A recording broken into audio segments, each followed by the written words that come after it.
ሳዑዲ አረቢያ ኢትዮጵያን ጨምሮ በ14 ሀገራት ላይ የቪዛ እገዳ ጣለች። ሳዑዲ አረቢያ በድምሩ በ14 ሀገራት ዜጎች ላይ የብሎክ ቪዛ ማውጣትን በጊዜያዊነት ማገዷን አስታውቃለች። ከነዚህ ሀገራት መካከል ኢትዮጵያን ጨምሮ 7 የአፍሪካ ሀገራት ይገኙበታል።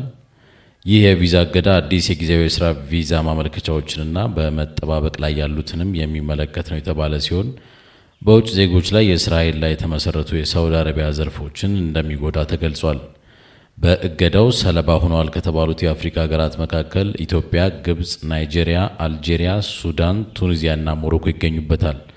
ከዚህ በተጨማሪ ኢንዶኔዥያ፣ ኢራቅ፣ ዮርዳኖስ፣ የመን፣ ህንድ፣ ፓኪስታን እና ባንግላዴሽ ተካተዋል።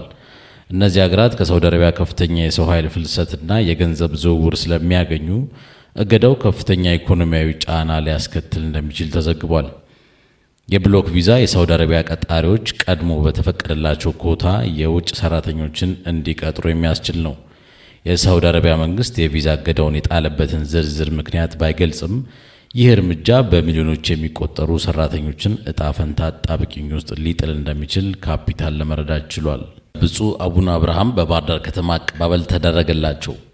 ብፁዕ አቡነ አብርሃም የባህር ዳርና የሰሜን ጎጃም ሀገረ ስብከት ሊቀ ጳጳስ የ3 ዓመታት የጠቅላይ ቤተ ክህነት ዋና ስራ አስኪያጅነት የአገልግሎት ጊዜያቸውን አጠናቀው ወደ ሀገረ ስብከታቸው መመለሳቸውን ምክንያት በማድረግ በባህር ዳር ደጃዝማች በላይ ዘለቀ ዓለም አቀፍ የአየር ማረፊያ ሲደርሱ ደማቅ አቀባበል ተደረገላቸው።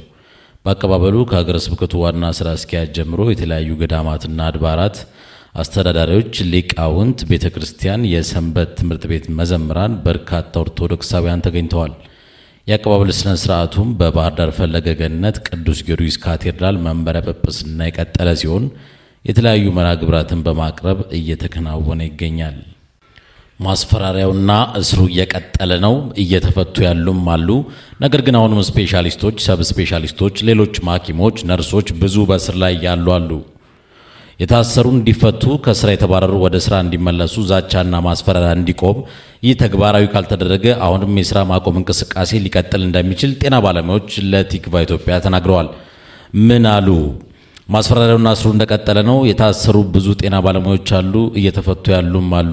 ነገር ግን አሁንም ስፔሻሊስቶች፣ ሰብ ስፔሻሊስቶችና ሌሎች ሐኪሞች፣ ነርሶችን ጨምሮ ብዙ በእስር ላይ ያሉ አሉ ብለዋል።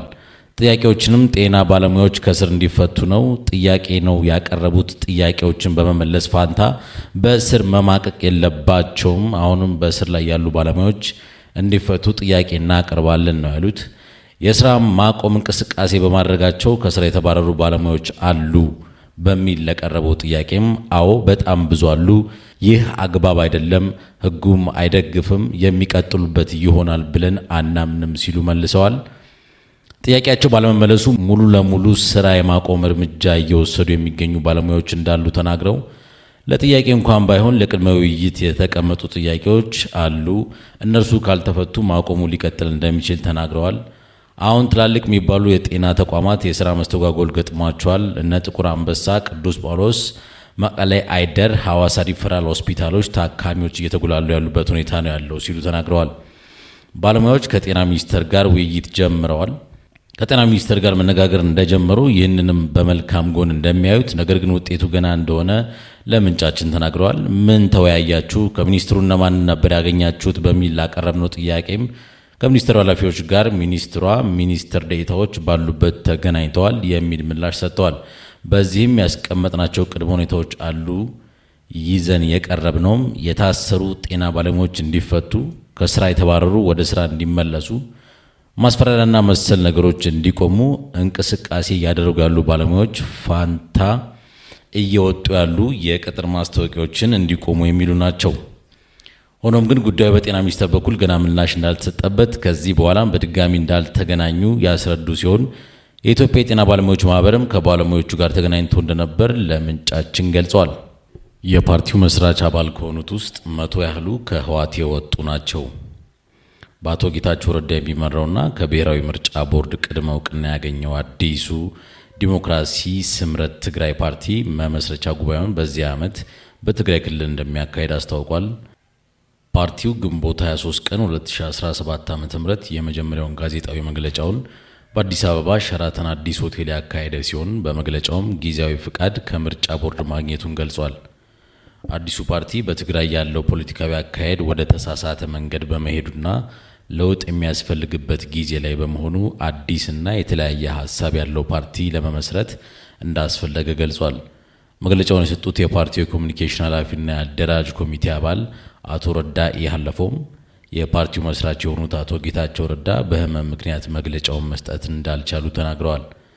ዲሞክራሲ ስምረት ትግራይ ፓርቲ ክልሉ ከፍተኛ የሆነ ቀውስ ውስጥ ይገኛል የሚል ሀሳብ በሁሉም ለውጥ ፈላጊ ላይ በማደሩ ምክንያት እንዲሁም ትግራይ አዲስ ለውጥ ያስፈልጋታል የሚል እምነት በመኖሩ የተፈጠረ አዲስ ፓርቲ ስለመሆኑ ገልጸዋል። ማንኛውም ሀሳብ አለኝ የሚል ትግራዋይ የፓርቲውን ደንብና መተዳደሪያ የሚቀበል ከሆነ ስምረትን መቀላቀል የሚችል መሆኑን በመግለጫው ተናግረዋል።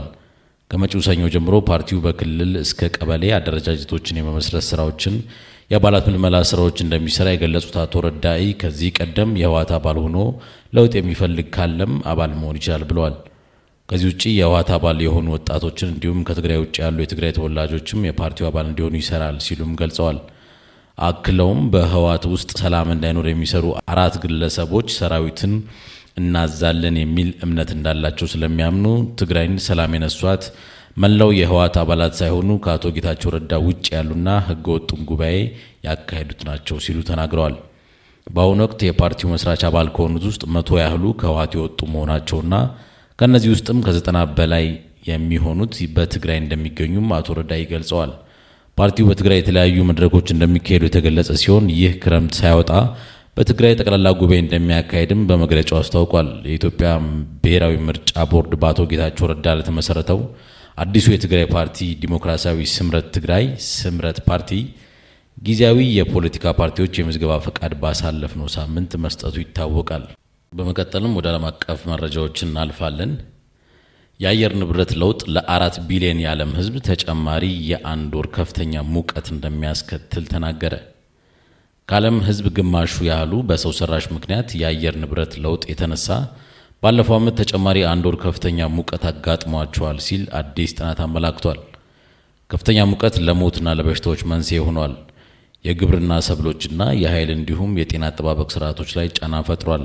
ሪፖርቱን ከዓለም የአየር ሁኔታ መግለጫ ክላይሜት ሴንትራል የተሰኘ ተቋም እናም ቀይ መስቀል ጋር በመሆን ይፋ ተደርጓል። ተመራማሪዎች ከ1991 እስከ 2020 ባለው ጊዜ ውስጥ በተወሰነ ቦታ ከተመዘገበው የሙቀት መጠን ከ90 በመቶ በላይ ሙቀት ተብሎ የተገለጸውን የከፍተኛ ሙቀት አደጋዎችን ለመለየት ከግንቦት 1 ቀን እስከ 2024 እስከ ሜይ 1 ቀን 2025 ያለውን የአየር ሁኔታ መረጃ ተንትነዋል። ወደ 4 ቢሊዮን የሚጠጉ ሰዎች ወይም 49 በመቶ የዓለም ሕዝብ ቢያንስ ለ30 ቀናት ከፍተኛ ሙቀት አጋጥሟቸዋል። እንደ ሪፖርቱ ከሆነ በወቅቱ 67 ከባድ የሙቀት ክስተቶች ተገኝተዋል። ምንም እንኳን ጎርፍና አውሎ ንፋሶች ብዙ ጊዜ በዜናዎች ላይ የበላይነት ቢኖራቸውም ሙቀት በጣም ገዳይ የሆነ ክስተት ነው ሲሉ ዘገባው አሳይቷል። እንደ ባለሙያዎች ትንታኔ ከሆነ ከከፍተኛ ሙቀት ጋር የተቆራኙት ሞት ብዙም ያልተዘገበ ወይም የተሳሳተ ስያሜ የተሰጣቸው ናቸው። በለንደን ኢምፔሪያል ኮሌጅ የአየር ንብረት ሳይንስ ተባባሪ ፕሮፌሰርና ከሪፖርቱ አጥኚዎች መካከል አንዱ የሆኑት ፍሬድሪክ ኦቶ እንዳሉትም የሙቀት ሞገዶች ዝምተኛው ገዳይ ናቸው ብለዋል።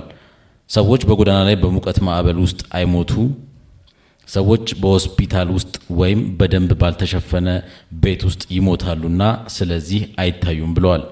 አክለውም በእያንዳንዱ በርሜል ዘይት በተቃጠለ ቁጥር እናም እያንዳንዱ ቶን ካርቦን ዳይኦክሳይድ ሲለቀቅ እንዲሁም በእያንዳንዱ የሙቀት መጠን መጨመር የሙቀት ሞገድ ብዙ ሰዎችን ይጎዳል ሲሉ ገልጸዋል። የአሜሪካ የተኩስ አቁም ሐሳብ በጋዛ ግድያን ማስቀጠል ነው። በዩናይትድ ስቴትስ ፕሬዝዳንት ዶናልድ ትራምፕ አስተዳደር ከእስራኤል ጋር የቀረበው የተኩስ አቁም ስምምነት ሐሳብ በሐማስ በኩል አሁን ላይ ውይይት እየተደረገበት ቢሆንም አሁን ባለው በጋዛ ግድያና ረሃብ እንዲቀጥል ብቻ እንደሚያደርግ የፍልስጤሙ ቡድን ባለስልጣናት ተናግረዋል። የዋይት ሃውስ የፕሬስ ሴክሬታሪ ካሮሊን ሌቪት በሰጡት መግለጫም እንደተናገሩት እስራኤል በተኩስ አቁም ሐሳብ ላይ ፈርማለች። እናም የትራምፕ አስተዳደር የመካከለኛው ምስራቅ መልእክተኛ ስቲቭ ዊትኮፍ ሐሳቡን ሐማስ ከግምት ውስጥ እንዲያስገባ አቅርበዋል ብላለች።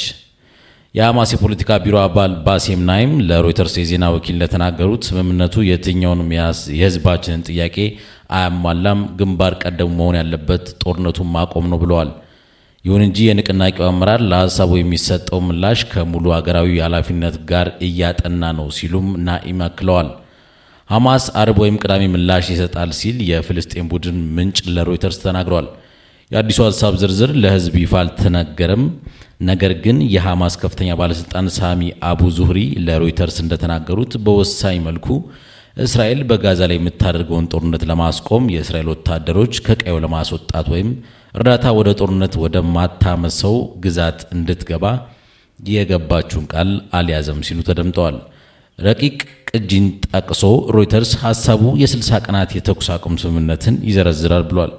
28 የእስራኤል ታጋቾች በሕይወት ያሉና የሞቱትን አስክሬናቸውን ከእገታ ነፃ እንዲሆኑ ያትታል። 1236 ፍልስጤማውያን እስረኞችንና በ180 የሞቱ ፍልስጤማውያንን አስክሬን ለመልቀቅ በመጀመሪያው ሳምንት እንዲችሉ የተኩስ አቁም ስምምነቱ ላይ ቀርቧል። በፕሬዝዳንቱ ትራምፕና በአደራዳሪዎች ግብፅና ካታር ዋስትና ተሰጥቶታል የተባለው ይህ እቅድ ሐማስ እንደፈረመ እርዳታ ወደ ጋዛ እንደሚላክም ተመላክቷል። የእስራኤል መንግስት የቅርብ ጊዜውን የተኩስ አቁም ስምምነት ሐሳብ ማጽደቁን ግን በይፋ አላረጋገጠም።